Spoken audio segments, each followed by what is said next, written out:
Hey guys, and welcome back to the Tutorial Millennial channel. In this video, I will be showing you how you can turn off the repost on your videos. So this makes people this doesn't allow people to repost your videos, I guess, on TikTok. And to do that, you're just going to press these three lines over here. Go to settings and privacy. You are going to go to privacy over here, and you are going to go down until you find repost. As you can see, it is enabled.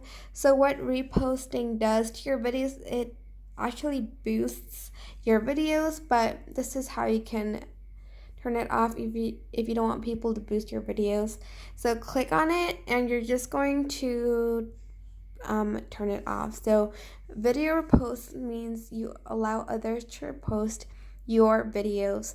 But that is basically it. I hope this was helpful for you guys.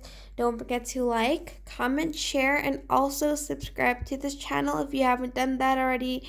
If you have any questions, just leave it in the comment section down below, and I will try my best to answer them all.